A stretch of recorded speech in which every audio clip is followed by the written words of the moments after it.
through all of the hate, all of the getting benched, the funny lineups, they got her playing small forward. It did not matter. You know why? You can't stop God's work. It was written. It was written. This is God's work. Caitlin Clark. Did Team USA really ban Angel Reese after a heated clash with Caitlin Clark?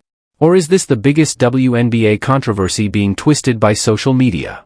Because what actually happened behind the scenes is far more complex and far more revealing than anyone expected.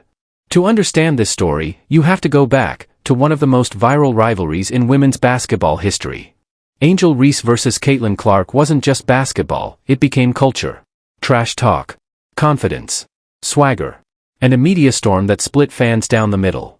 Some called it passion. They mad, they big mad. They are flaming right now. Caitlin Clark, in her return to basketball, like 8 months off, all these injuries, all of this stuff, the girl shows up and wins MVP.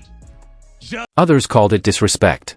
But one thing was clear, this rivalry wasn't going away. Fast forward to the WNBA, where both stars entered under a microscope. Clark arrived with historic expectations. Reese arrived with something just as powerful, a chip on her shoulder. Every game, every foul, every look between them was analyzed like a headline waiting to explode. Now let's address the claim everyone is talking about, the so-called brawl. Yes, there were intense moments. Yes, there was physical play. But a brawl? There is no confirmed incident of a physical fight between Reese and Clark. Here, standing in front of us, and the TISO MVP of the tournament. What we're seeing is competition being exaggerated into controversy. So where did the ban story come from? Rumors began circulating online claiming that Angel Reese had been excluded, or even banned, from Team USA consideration.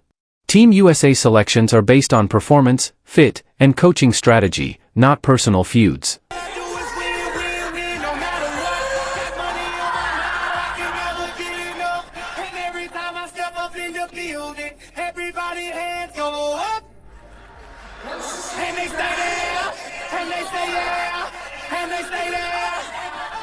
There is no verified statement from USA Basketball confirming any ban. 8 months away. 3 games off the bench. And still, she walked away with MVP. The numbers didn't just support her case. They ended the debate. But here's what often gets lost in the noise. Angel Reese's journey. Reese has built her game on grit, rebounding dominance, and energy. Things that don't always show up in highlight reels, but win games. Clark is officially the MVP of the FIBA Women's World Cup qualifier tournament that was just held in Puerto Rico. Team USA went undefeated. And it's kind of crazy because Caitlin Clark actually only started 1 game in this entire tournament. But clearly she had the greatest impact. The coach at times was also playing her in like the 3-4 position, which is so wild. She's a true point guard and literally everyone does better when she is running the point. And she led the team in assists per game with 6.4 per game. And she also led the team in efficiency at a 14.6, which is something that FIBA uses, the WNBA and NBA don't. But essentially it's a math equation that figures out your efficiency on the court. And while headlines focus on conflict, Reese continues to build her legacy. So why does this narrative keep happening? Because rivalry sells. Conflict drives clicks. And in today's media landscape, perception can become reality overnight. But the truth? It's usually quieter and far less dramatic. With international competitions approaching, both stars could still represent Team USA in the future. And if they do, the story won't be about a ban. 2 stars. 1 rivalry. And a narrative that refuses to die.